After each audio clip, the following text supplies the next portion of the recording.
Puffy in jail with billions of dollars. So you mean to tell me it's the system or it's how much money you got? You bitch ass niggas never be able to live that good. Nigga, fuck LA Ron. Fuck.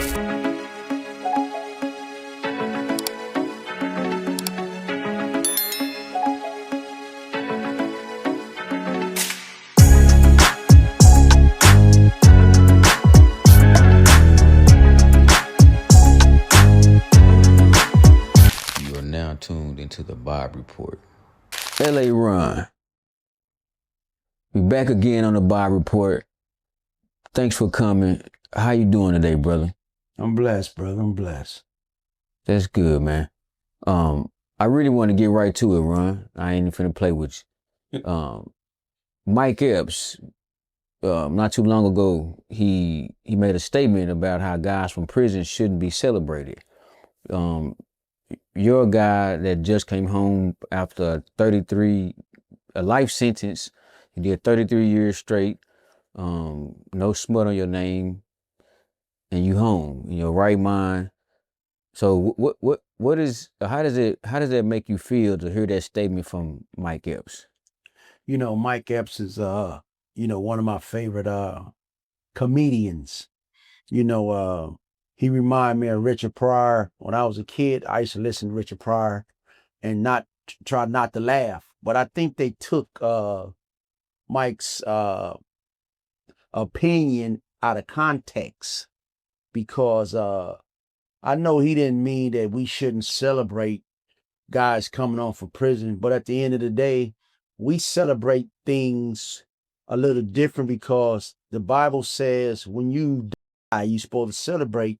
When you're born, you're supposed to mourn because you're bringing people into this wicked world. But to talk back, hold on, Ron, you skipped something. No. You say that again. I said, in the Bible or in our Christian tradition, we supposed to celebrate when somebody leave the earth, when they pass, because they're getting away from this wicked world. That's why we supposed to mourn when a baby's born, because of how society is. This is a wicked world. That's why Jesus was crying when he had to bring Lazarus back from the tomb, because Lazarus had made it to the other side.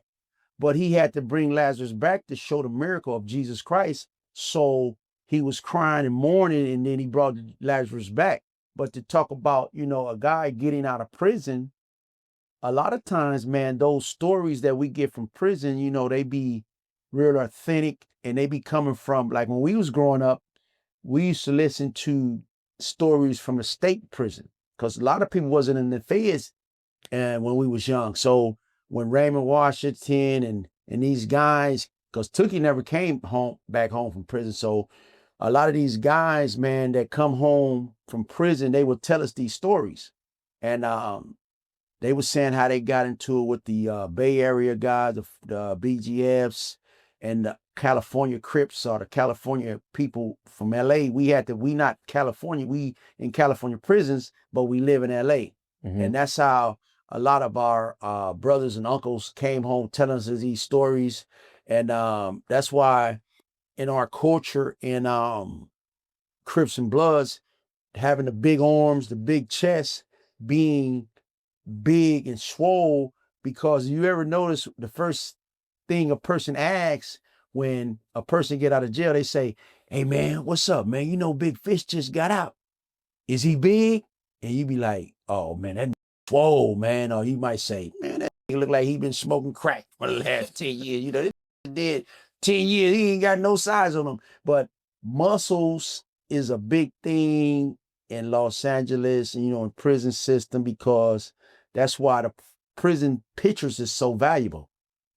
Why? So how did that become like a thing? Because I see these pictures in my head that you're talking about from years and years ago. Yeah, because when somebody go visit somebody in prison, majority of the time they've been gone a long time. Do you know that prison is acceptable in the Black community? Because when a Black man go to jail and he call home, he say, Mom, I'm in prison. And mom say, well, let me send you some money. But when a white guy go to jail and he call home and he say, Mom, I'm in jail, his mother first thing she said, we're gonna get you a lawyer. Cause she said a black man can go to jail one time and go to prison. A white guy go to jail 3 times before he go to prison. And that's why we really have to not take one of our beloved comedians out of context, because I really believe he didn't mean that. And Mike deals with a lot of guys from LA.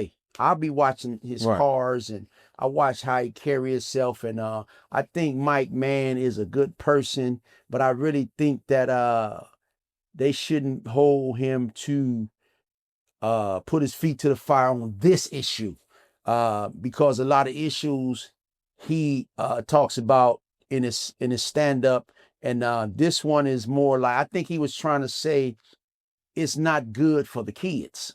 Right. It's not good to celebrate guys that come on, because you got to understand, a lot of guys come on from prison. Right. You know what I'm saying? It ain't like a lot of dudes coming home from Harvard. You know what I'm saying? They coming home from prison. And that is one of the things that as black men, we have a rites of passage is coming home to tell these unique stories. That's why the jail content is so big. Let me ask you this, Ron, before we go any further. Is jail the black man's military? Well, for me, it was my schooling, my college. I end up gaining a couple of degrees in college from prison. A lot of things didn't get my attention, you know, going to school, but being able to take a course through the mail. I took several courses through the mail because I had more time in my cell to do the tests. You know what I'm saying? It ain't like I was Googling answers, but I had more time to study on outside courses, because I would go in my cell early. I would give me a cup of coffee. I would give me a nice one, heat them up. And when I drink the coffee as I'm doing my test, it keep me buzzed for about 2 hours and I run right through it. Boom. And that was one of the things I learned in prison, how important coffee is to an inmate. And I think, man, that Because it keep you up. Mike is, The coffee keep you up. Yeah, perks you up and give you that little buzz that you need, that caffeine to I would rather be at my desk studying than being at my window watching TV. Right. You know what I'm saying? So I think Mike might have thought this was a good issue to talk about, but it's so many black men incarcerated or being coming home every week. That's how come I pretty much was glad that I was living out of town, because when I'm in LA, you got homies getting out almost every month or every few months, and then you have to give them something. But by me being in LA, I mean, me living out of town, my overhead wasn't high. So I didn't have to, have a certain amount of money. That's why Los Angeles real estate is so high right now. It's hard to afford. So a lot of people is moving back down south anyway. Right. When you were incarcerated, Ron, how did you, like, I think I might have asked you this before, like, when you know that you have a life sentence, right? Your mental, when you actually understand what's going on, what was your mental on that? Well, you start paying attention to laws. You start paying attention to politics, politicians, and you learn how bills are made, how they roll bills, and who are the guys that's pushing those bills. Because anytime one of these legislators or one of these guys that's running for office in California that push a certain bill to get people locked up, you see a lot of the unions get behind them, because if a guy talking about locking people up, the people that's going to benefit is the guards, because they're gonna get more jobs and they're gonna get more contracts. So you got to be careful on who these people is trying to get in office. And with my mental, man, it took me I thought I was gonna get more halfway house. They gave me 6 months halfway house. I ended up doing a year, but I had to readjust. I didn't even know how to use a phone when I first got out. But it wasn't, people didn't talk about me because I didn't know how to use a phone. They laughed at me because I didn't know how to use it. And that was more like being able to laugh. They had cell phone when you went to jail, bro? Yeah, but I didn't have one. Well, they had cell phones, but not the ones they have now. Right. I had the Motorola back in the days, but these phones now, man, it's like, that's why you see so many people is not people friendly no more, because they be on their phone all the time. Right. They walk, when I walk into these Home Depots and these stores, everybody's on their phone. The phone is everything, you know. I can sit up in my apartment and look at my phone, and when I get through looking at it, 2-3 hours it went by. You know what I'm saying? It takes up a lot of your time, and a lot of times I be trying to get somewhere, and I get on my phone, and next thing you know, I lose track of time. How did you make that time up in prison? With working out. See, working out is a big part of the mental too, because it relieves stress. That's why you see so many people out here, they having all these illnesses.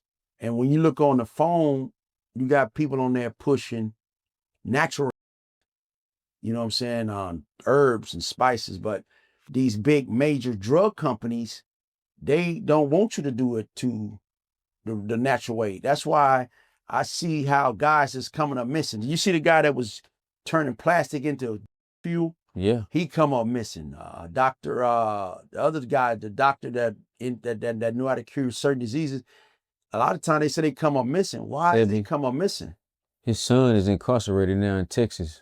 Yeah. He just went to jail or something. Because he had the hidden secrets of relieving pain or relieving illnesses. And this country, man, it relies on pain. Everybody have pain in the United States. If they're not taking uppers, they're taking downers. They're not taking downers, they smoking weed. They're doing something to relieve pain, and it didn't come to a point where everybody starts off with a little bit of pain, and then it get bigger and bigger, and they taking bigger and bigger medicine or pain medicine. And it's nothing that you really can take for pain that I suffered in prison, because I lost my wife. I lost I lost my brother.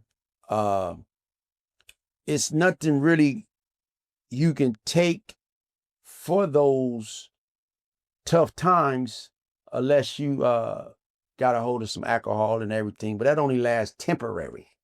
You say you lost your wife, Ron. Is she still living? Yes. So she left you. Yeah. How does, like, give us that story, Ron, of the guy who wife, that's her calling right now. Almost. Yeah. Ron, Yo. are you at the house? No. No? No. Oh, okay. Okay. Okay, yeah. Give us that story of the guy, Ron, whose wife leaves him while he's locked up. Wow, man. I really think Preem, I started doing my time after my wife left me. After I really knew it was over, you know. Then I had to buckle down. I had to come to the conclusion that love don't live there no more. That was one of the things that a lot of guys learn in prison. But just let me just reset this question. What if your wife would have went to jail and you would have stayed on the street? Would you apply the same rules to that? instead of you going? What if she would have went and you would have been on the street? Would you would not mess with a woman? Would you would have just been at home watching the kids? What would you would have done? But we always look at the wrong side of things. Would you want her to go on with her life? Would you want her to find somebody, you know, that is going to help her with your kids, or mess? You know, it's a big issue, but who is going to explain it the right way? Right. Who is going to really understand that a woman have a biological clock, and if a woman is 40 and you go to jail with 20 years,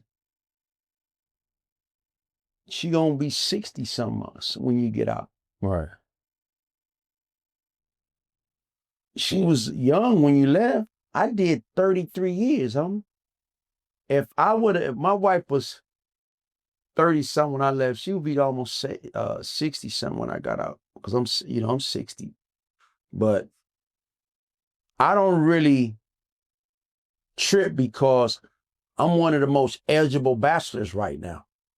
You know what I'm saying? And The who? I'm one of the top eligible bachelors. I have a show coming out, Dating LA Ron. Hey man, don't use my show for no, this ain't no dating. This is a dating app on there. Hey man, look at all these dating apps they got out there. Why I can't promote my show? You ain't say no when Flavor Flav had his show. Yeah. See, Flavor Flav, I think that show was man, them girls was really trying to get Flavor Flav, man. Some of them got him. Yeah, but guess what? I'm ready. I'm single. My production team, my team always tell me to keep my mind open, keep my, my single life, intact. And I think that by me being a certain age, good health, single, that's my brand. You know what I'm saying? If I see a lot of these guys, they get into the entertainment business, they get a girl, and this girl they don't want. Why you think all these rappers going with the same girl? All of them got pretty much the same girl. This dude just had her. Now you got her. Now which one is for you? You know what I'm saying? And by me being a single bachelor and fin to start my own show, I think that what's gonna be the age group of these women on your show, man? I think I'm gonna go for 50 and older. So you're gonna have some 50 and older women on okay. Yeah, 50 and older women. That's that's ready for a guy, that been through some things. Because I really believe that you trying to be in love or something? Because you was gone for 33 years, you missed love? Like what is it? Not only that, the Bible says that you got to be equally yoked. And it also says, who can find a virtuous wife, for her worth is far above rubies? I see a lot of women in society. I see a lot of women, they have everything but the right man. I really think that a lot of women don't understand when a guy goes to prison and a guy missed something for all those years. When he find it, it's gonna be something special, because the average guy on the street that never been to prison, he don't really appreciate a good woman. I mean, did you appreciate your women when you was locked up, room? No, I didn't appreciate them before I got locked up. You know what I'm saying? But I had to learn to appreciate them now. Right. You know what I'm saying? Because it's so, it's a thing out here. It's like 20-1. Right. You know what I'm saying? And I see that a lot of women and a lot of guys is falling into the polytheism. You know, where they have 2 wives. And I really see that it's hard out here on a black man. Sometimes you need 2 wives, two women. You know, not to be a player or anything, but just to, you know, live together because it's hard out here, man. So you feel like you having 2 women is how you can not only survive but like thrive in today's society. You That's what it's about, man. It's about being happy. You must be watching Mac Rooster the Pimp on the Bible Report. Shout out to Mac Rooster, man. Yeah, man. I ain't had a chance to meet him, but you know, young guy, you know, man, you got, you know, you can get some wisdom and some understanding from anybody. Right. You know what I'm saying? But he say he's a Mac, so you know what I'm saying? You know, you got Mac, you got player, and you got pimp. You know what I'm saying? So I'm into, you know, not having all of that controversy in my house. You know what I'm saying? I want some peace. That's why you think the Mormons is, you'll never see no Mormons tripping.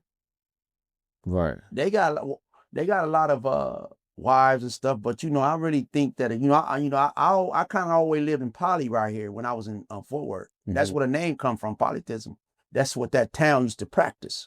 And I always lived there since I've been in Fort Worth, and I see a lot of people that's over there that practice that, but you know what I'm saying, I might want to try it. You know what I'm saying? That's enough of the trying to court women on my show, Brian, man. That's enough of that, man. When you see guys on the internet run, and a lot of things they say, a lot of things they do, how does it make you feel being a guy that, you know, who you were before you went to prison, and then you go to prison and then you get out? So now you're on the camera, you know, you might do an interview here and there, you got your own page going. But when you see these guys on here, you know, I don't want to say what they're doing, but you know, things that they shouldn't be doing, how does that make you feel? Well, have you ever seen the Super Bowl when they charge a lot of money for those commercials? Why do you think they charge so much money for those commercials? For the little 30 seconds, 20 seconds, they charge millions of dollars because when you see guys on camera, it's all about advertising. Right. They trying to advertise themselves, they trying to advertise their brand. And then a lot of guys, they want to get bigger and get numbers. That's just like when a guy when I started lifting weights, I was a certain size, but I wanted to get bigger. I didn't use steroids, but I still wanted to get bigger. That's why I kept looking in the mirror. And when you see a young lady, man, that have to pay money to have her butt enlarged, some of them go too far, you know, and some of them get the bigger lips and everything, but I just don't know why everybody want bigger. I guess bigger bring more attention. Right. That's why a lot of women in prison work in the prison. They get attention from men that they would never get attention from on the street. Because can you just imagine you working in prison, a lady that's have a nice shape and everything, and everybody is trying to get at her. Right. See, that's why Miss Fisher, she can't work at a fast food restaurant. She can't work at the prison. She can't be working because everybody trying to shoot at your wife. Right. My Miss Fisher got to be at home with me or be in the same business I'm in. We got to be equally yoked, because if you are a rapper and your girl is a movie star, you're not going to be together that much, because if you're a Muslim and your girl a Christian, what the baby gonna be? You feel me? Right. So you got to get you a woman that's equally yoked with you, that does pretty much the same thing you do, you know. So I like Papoose and the relationship he had with Shields with her, because he bring a lot to the table, she bring a lot to the table, and they kind of like equally yoked pretty much. And I like their relationship. Right. Ron, while you were incarcerated, I'm pretty sure you read books, right? Did you read the Bible? Yeah, I read it. The whole Bible? Well, yeah, I read it. I read it. I read it for many years, and I actually was trained into the ministry. What do you mean? Well, actually, in order for you to be trained in a ministry, somebody have to be sent to you from God to teach you the Bible, not preach at you, but teach you. Break it down. The Bible is this. If I ask you, what's the first command of the 10 commandments, what would you say? I don't know. That's my point. You've been studying the Bible. You've been a Christian for 30 years. You don't even know the first commandment of the Bible is, thou shalt have no other gods before me. So why you don't know that? You've been running around here trying to get people saved. You know all the songs, you know all pretty much a lot of scriptures, but there's only 10 of them. And that tells me that you've been sitting in the church all of these years and you don't even know basic things in the Bible. All right. Whose fault is that? They say read your word, right? But you letting people read it for you, but they're not teaching you the things you need to survive in this society, because you got 66 books in the Bible. And I actually use those as weapons, 66 shooter. I have a 66 shooter because anytime I can talk about one of the books in the Bible, I can use it for my job, for my relationships, for my family, all of these things, because I'm a priest of my family. How could I go out in society and try to preach to all of these people and my family is not right? It says the harvest is plenty, but the laborers are few. It's a lot of people out there that need to be saved or need to be talked to, but it's not enough preachers. Who put the Bible on you? Actually, God appointed somebody to teach me the word, the gospel, and have me become ambassador of Christ. See, I didn't like Christians at first because when I went to trial, they testified on me saying that God told them to, tell on me and different things like that. And sometimes what the devil do against you, God turn around and use it for you. Right. Because a lot of the guys that testified on me, they not here no more. I'm here. So I have an opportunity to help somebody else go through what I went through or have a sound mind. You asked me about my mind. You need something to control your mind when you're going through these things. Because they have a thing called sanctification, which is being set apart. That means God can't get your attention, or you can't learn anything when so many things are happening. Everything going fast in society. But when God want to work on you, bro, he going to put you to the side and he going to say, how many times dudes go to jail and they say, Lord, if you get me out of this, Right. I'm going to serve you. Lord, if you just get me out of this one, I'm going to serve you. I see dudes tell the Lord they won't get them out of all these things. The next thing you know, they out of jail and they forget about. I didn't have that opportunity because I had a life sentence for 30 years. And the person that I thought that was going to let me out of prison didn't. But the person that I thought wasn't did. I thought Obama was going to let me out, but he didn't. I thought Trump wasn't, but he did. But I wasn't waiting on Obama. I was waiting on Jesus to let me out of prison, which he did. Right. So I know a lot of guys, they always talk about, well, Fish is a gang member, he doing all those things. But guess what? I had to go through all those things to get to where I need to go. You know what I'm saying? Because I grew up without a father. I never been scared of nothing but being in poverty. See, we got to fight poverty before we fight racism. How is you going to say what the police is doing to you when you can't eat? Right. You see what I'm saying? How you going to say this is being done to me and your stomach is hungry? That's why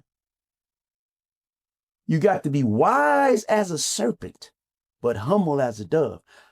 I know people be saying, man, he into this, he into that, but you don't really know me.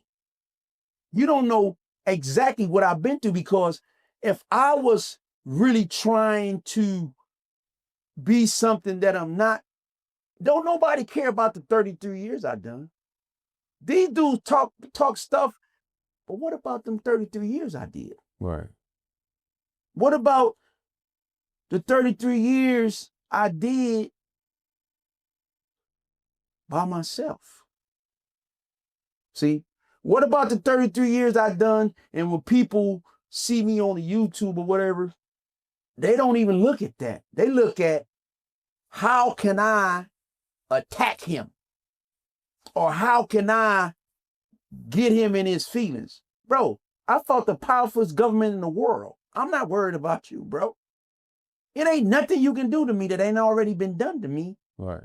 Pretty much. But at the end of the day, I know a lot of people is mad because I have that peace that surpasses all understanding. Man, sometimes I make myself happy because I know what I've been through, bro. You know what I'm saying? So I'm just glad that I can answer these questions that you asked me. Right. You know what I'm saying? Because 30 some years ago, I couldn't even talk like this. Were you into the Bible before you went to prison run? No, I grew up on the street with 3 churches on it. Didn't go to neither one of them. Mm. See, a lot of times it's not you, it's he coming to you. He got to come to you where you at. Right. You know what I'm saying? And then what's so crazy about it is, I'm going to tell the truth, man. When I went to trial, them dudes came to court in there, they was shining. Yeah, man, Lord say tell on them. I ain't lying, they was shining a little bit. But I'm looking at them like, man, these ain't the same dudes I was out in the street with. How in the world you been hanging with me for 10 years, you go back in 10 minutes with the government, now you all of a sudden you so clean. Right. That's what I was like. And what did they do to these guys? These guys was just on the street with me. But when that government offered them that deal, now they want to be, oh, I'm this, I'm that. Yeah, because don't you ever forget, when a person is offered their freedom or your freedom, they always gonna choose their freedom. They're not gonna do no time for you, bro, like that. And I had to learn that. And what kept me in my right mind was knowing that it's a higher calling on my life than just being a prisoner, and threw me away without even knowing who I was or were. They didn't care about my kids. They didn't care about my schooling. They didn't care about how my dad, I never met him and everything, but all they wanted was numbers. Throw him in jail. And they threw me in prison for 33 years. And now I'm out here and I'm on the body report. Right. Right. How did that happen? You know? I had manifested it. Yeah. You know, hello. 100%. What Like, you person think you say, is Percy, man? hello. I don't care, man, if you're a Muslim. I don't care if you're a Christian. I don't care you're a more science, Nation of Islam. I really respect guys that have some kind of religion in their life because they have morals and principles. Right. See, a lot of things they're not gonna say anything out their mouth. And I respect that, man, because I know that their teacher is still teaching them. And Right. everybody can be bended into something that's real powerful. Because the majority of our leaders, or majority of our people that was really into the revolution came out of prison. When you were in prison, did you preach? Actually, teaching and preaching is two different things. Okay. See, Jesus came preaching and teaching. John the Baptist just came preaching. I'm glad you asked me that question because am I smart enough to do both? But you got to know when to preach and when to teach. Right. I can't be out there preaching when these dudes need teaching. What's the difference? Well, the difference is this. Preaching draws people to the Lord. Teaching keeps them. That's why when you go to school, they teach you. And you keep coming back until you go to the 12th grade. Right. But if they is just preaching at you, you ain't gonna really, you gonna listen to them, but you're not gonna come back. But they gotta teach you. See, we the only people on this earth gotta be taught. Animals, and they don't have to be taught. We have to be educated. And when you educated, that means you can educate somebody else. Right. See, that's why I don't really mind being able to let people know a little bit about me. Because a lot of times you can't judge a book by its cover. See, I was in the feds with some of the smartest people in the world, but I didn't hang with the dumbest. Now, Malcolm X read the whole dictionary. I read the whole Bible dictionary because I wanted to have a title on my name when I got out of prison. Because I went in as Ronald Fisher. But when I got out, what is the title of my name? What title did I put on my name? What's on your name? That's the point. You got to figure it out. What you mean figure it out? You supposed to be telling us, man. You kind of learn. You say we don't know you, so we're trying to get to know you. You know, you grew up with a twin. Did you know that? You have a twin. Now, this is the deal. This is how cold this earth, this world is. My mother named me Ronald Fisher, right? But when I started going into those streets, I needed another name because my name wasn't good enough for the guys in the street, so they started calling me Fish. My last name is Fisher, so they cut off and just called me Big Fish. Now, I got to live up to that name, right? Right. But when I was at home with my mom, she tell me, get on your knees and pray. Now let me go to sleep and pray the Lord my soul to keep. But when I start going to them streets playing basketball, baseball, football, and then it's good and they talking crazy to me. They not talking about, what's up, brother? They talking about, what's up? We play some defense. And when I start going to the streets, the Crips, the hustling, the pimping, the prostitute, all of those things was attractive. But I needed another name, so they started calling me Fish, Big Fish.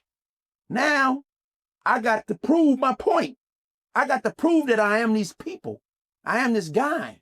So when I started proving it, I had to go through the school. And when I went through to go to school, it was gangs down there.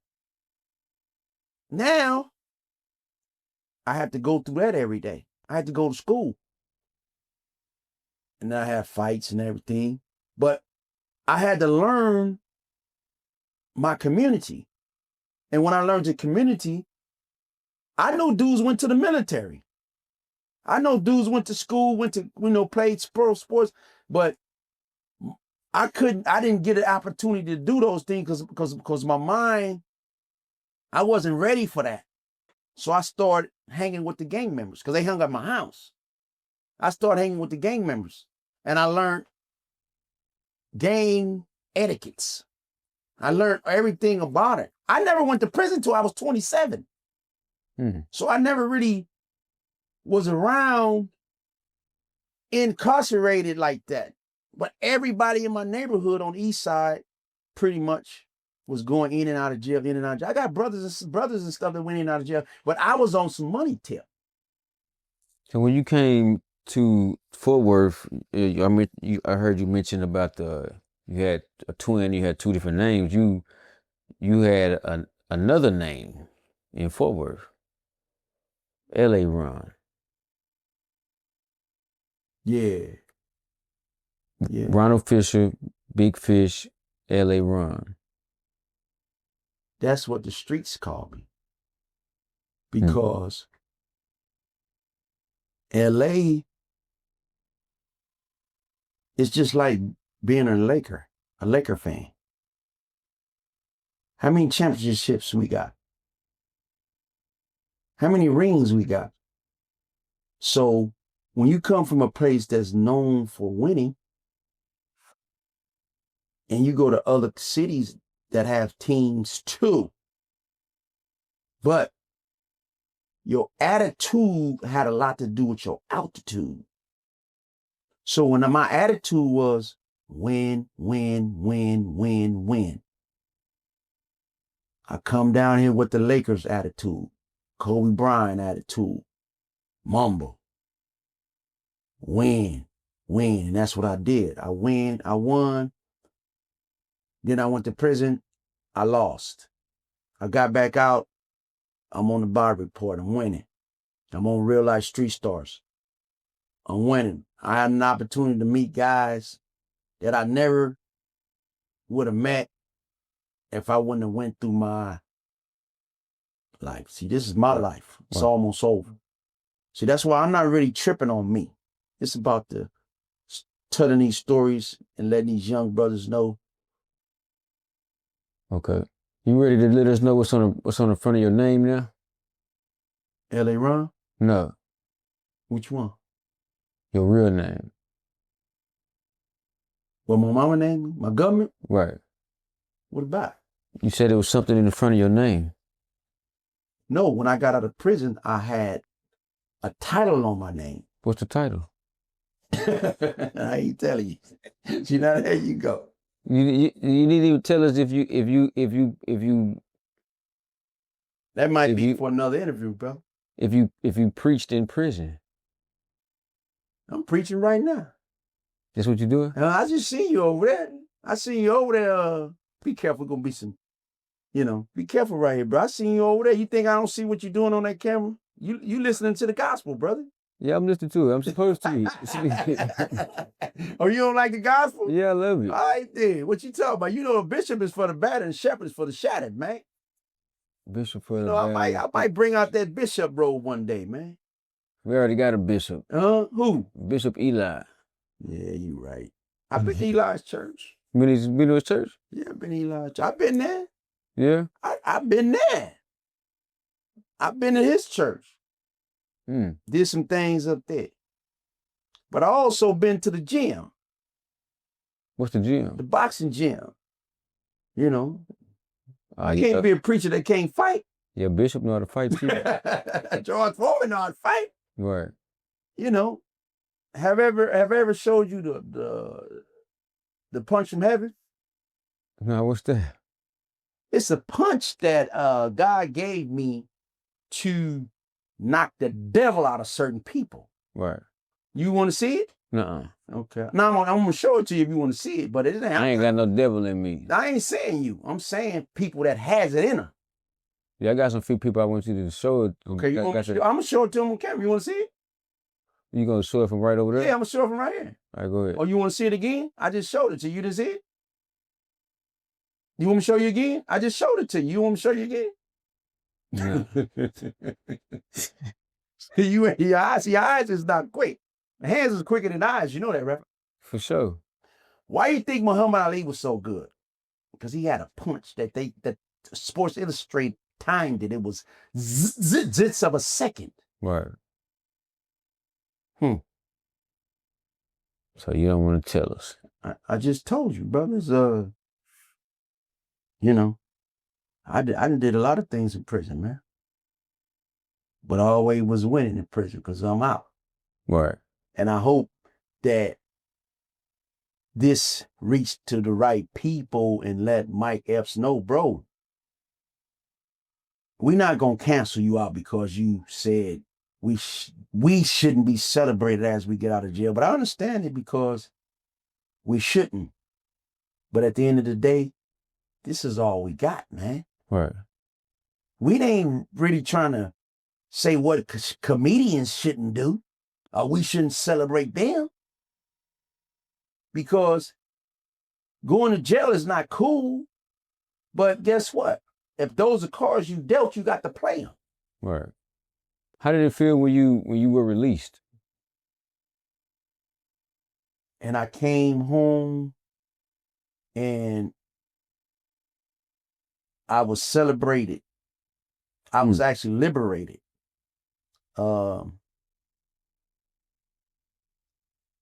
Actually, Bob, I never thought I was going to get out of prison.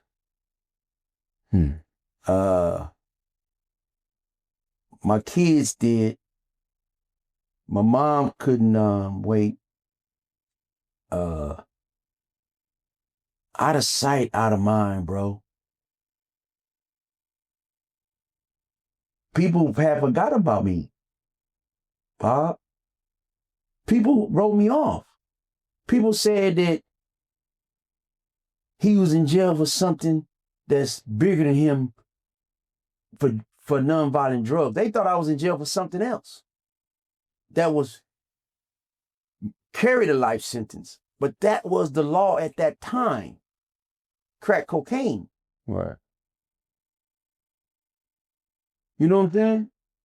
And I was in jail for some drugs that somebody else said they sold me. But at the end of the day, I fought it. I fought it for 30 years. You learned the law by yourself. I studied law for 25 years. That's why I was trying to explain to you. I did a lot of things in prison, bro. You know what I'm saying? And one thing I did learn to keep my mind.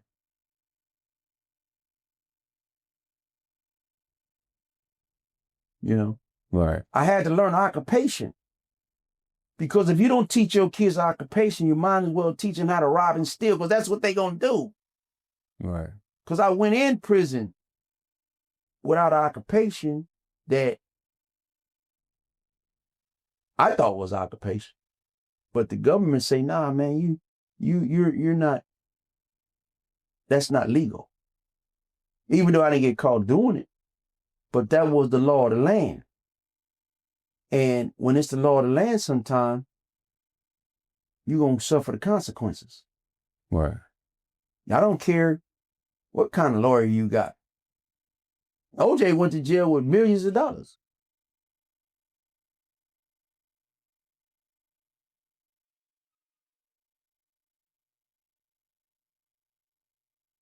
Puffy in jail with billions of dollars. So you mean to tell me it's the system or it's how much money you got? The money don't matter to the feds, right, Ron? Okay, let me ask you this here. Who make the money? The feds, right. So they'll spend $20 million to give you a year. Because they make the money anyway. You can't spend more than them. They got 75 lawyers in each one of these federal buildings. Each judge, each one of them got 75 lawyers up in there. You think you can deal with that? Prosecutors, judges, they got 75 attorneys up in there. You barely got a GED. Kirkpatrick went to prison. He was the governor, the mayor of Chicago, Detroit, one of them. How did he go to jail? He was the mayor. So you mean to tell me he went to college? Brilliant man. And he still went to college. And the president had to let him out. So it don't matter how much money you got. So if you just a regular old Negro and the president had to let him out, the only person gonna let you out is God. Man. See, dudes always talking about, I'm this, I'm that, I'm this. I know you be in that room praying. I know you pray. I know you do. But if you don't pray, your grandmother pray for you. Your mother pray for you. You have a line of people been praying for you, bro. But you want to act like you somebody tough.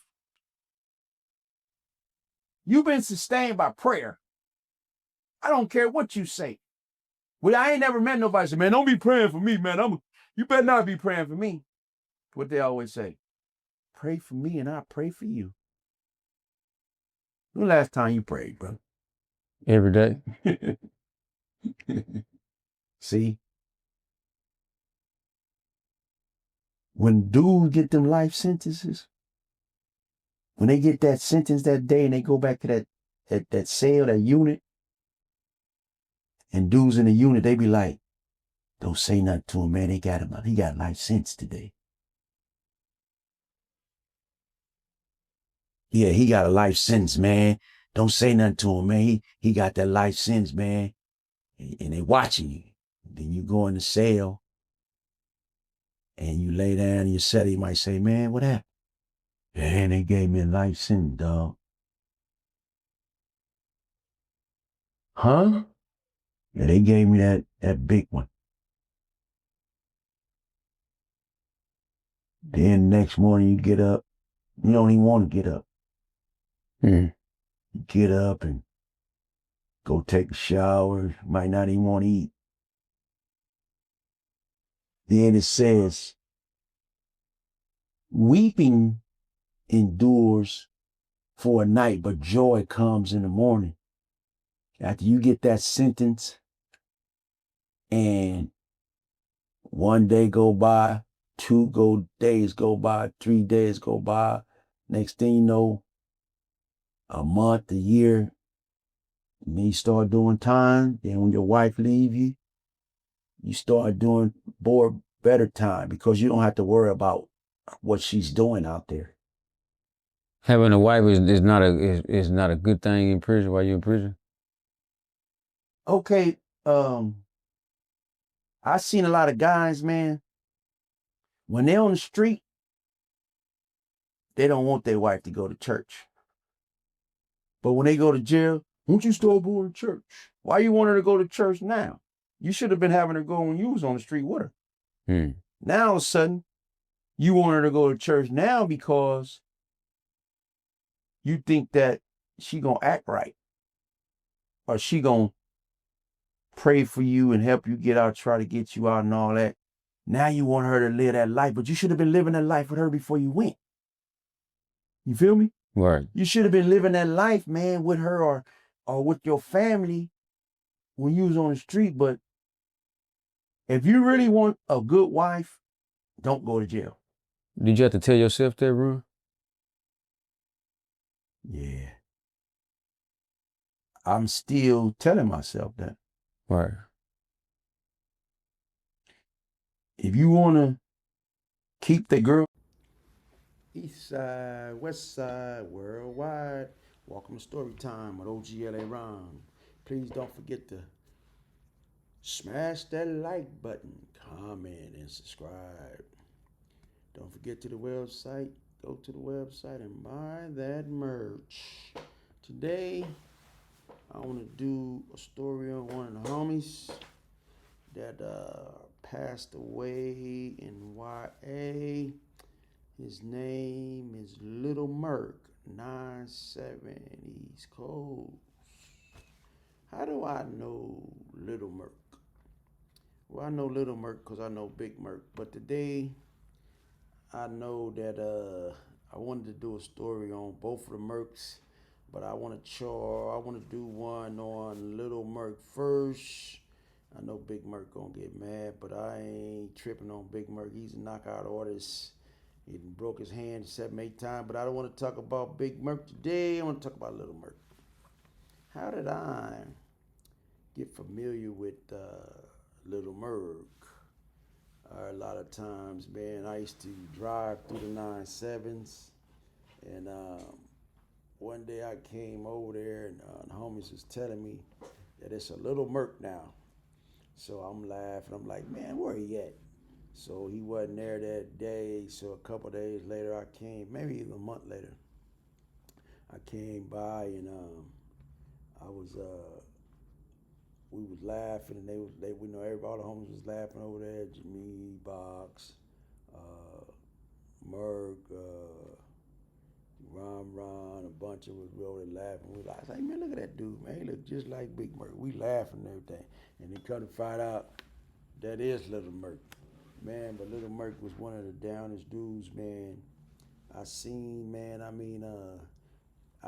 him come from a little bitty 60, 70 pounds up to 100 and something pounds, and he had started getting taller, man. And I used to always go by Aunt's house, and everywhere I would go, I would see Little Merc, man. And he's always saying, "Fish, man, give me some money, man."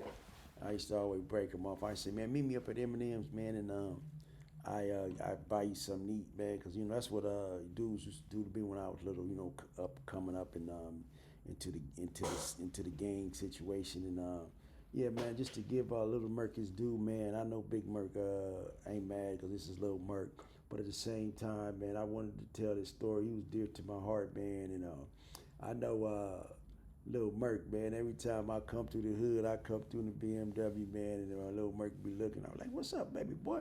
Hey, what's up?" I said, "Man, what mail them at?" "Oh, they just went over here. Or they just went over there." I always get, Little Merc let me know, because sometimes you be waiting over there for hours, man, in the dice game, everything, and man, the Little Merc would always, "Man, hey Ron, hey Fish, take me around the corner, man. Take me over here, take me over there." And I would always go. He would, show me where the homies was at, And man, that's crazy, man. I remember him and Little Day Day, Day Day and them, all them guys, man. They was little youngsters, man. And I come through in BMW or the 6-7 or the rag tray or something like that, and I would always be able to talk to the little cats, give them a little money, do a little thing from. But yeah, man, I ended up hearing that Merc had got passed away, or I don't really know the whole scenario of what happened, but I just wanted to give Lil Merc, his credit. I always see him fight. I mean, one day they was fighting over in the hood, with the main street. They was head up knuckle busters. They wasn't into no guns and everything. They was just, fighting because somebody was felt that they had got disrespected. But, it was only for, knuckle situation, man. So I see Lil Merc get his Lil Merc get his squabble on. But Lil Merc got kind of tall the last time I seen him. He had, started, real tight, man. And I heard that Lil Merc and Lil Jack and all them guys, man, that they end up in the YA or TS, and the homie Big Dirt was telling me that he did time with Lil Merc in YS, YA. But yeah, man, Lil Merc was my guy, man. He was dear to my heart, man, and I just really wanted to, be able to talk about the Mercs, man. I heard Lil Merc, had a little squabble game on him and stuff like that, man. But, this the type of guy, man, just to see him from a kid and growing up, man, and, being able to, grow up over in the hood, you know what I'm saying, and be a part of, something that was real cool back then. Cause the 9/7s, man, they always had, it was like a melting pot of, guys coming through there.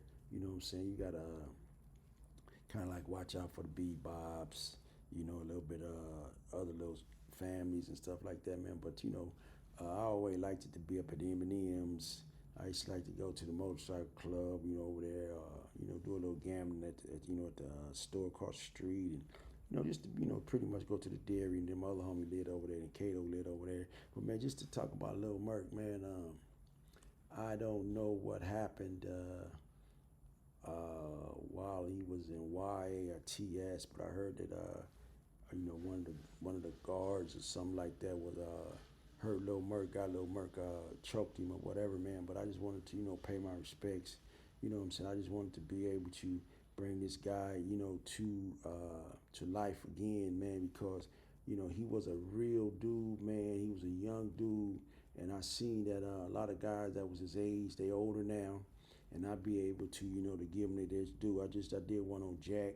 I did one on a few other guys, man. But just to talk about Little Merk, man, I don't know if it was Merk real son. I don't know where he came from, or I don't know exactly what transpired for him to even move over there in the hood. But I know that this guy, man, was a love of 9/7, and I used to always, he always put a smile on my face, man. And a lot of times, man, these young guys, you don't really know, later on that these guys, what's gonna happen to them. Or they always say that, guys that's not gonna make a certain age, you know what I'm saying? They might lose their life in the streets, man. But this guy, he lost it into the juvenile facility. I don't know exactly what happened, but I do have rumors. There's some big rumors out, but I don't know, if it was intentionally. I don't know if it was because I know Lil Merk was wild, man. He had got kind of a little bigger, and he had got a little older, and I know he was hard to handle, man. He reminded me of some of the homies, that little young homies from 6 Deuce, how they grow up and be big cats. But I know that he was in jail, and I know that what happened, kind of like what happened, man. But Lil Merk, man, I really wanted to see what kind of guy he was gonna be as he got older. But he reminded me of a lot of the little homies, because I was a little homie before, but he just reminded me of a guy, man, that was coming up in the ranks, man, that was going to be somebody, you know what I'm saying, and just to see, a couple of the guys that I've seen come up in the ranks, like Lil Day Day, Big Day Day, I think it was Big Day Day, and all of these guys coming up in the ranks, Lil Oscar, guys like those guys that I actually really, was around, when we was coming up. And, one thing about Lil Merk was, man, he always, knew who had the money. He knew who was coming to it. He would always, be one of the guys, man, that, the homies would take with him sometime, but then a lot of times they were like, "Nah, you too young." And I always had a chance, back in the days when I was younger. I always wanted to go with the big homies, but man, they always act like they didn't have enough room, or they didn't want me to go. But man, this guy, man, was a real dude, man, and for him to lose his life early like that, man, it's a shame. It's shameful, God, that once you went into the juvenile authorities, man, and juvenile hall, juvenile authorities, and this guy, he kind of like never made it out, man. But I know right now, man, that a lot of people, a lot of the hoods and a lot of East Coasters, 9/7s, Qs, and they knew about Lil Merk, man. Just to talk about this guy, man, and to put a life and a face to this guy. I know he been gone for a long time. I don't really actually remember exactly when the date was, but I know he been gone for a while. And just to let people know, what kind of guy this guy was, and the love he had for the homies, and the love that homies had for him. And he was growing up, to be a real guy. He looked like the 9/7s. He acted like the 9/7s, and he was just, he was all around 9/7, man. And I always used to go over there, holler at him, do certain things over there, man. But this is the real deal, man. Lil Merc, man. 9-7. East Coast.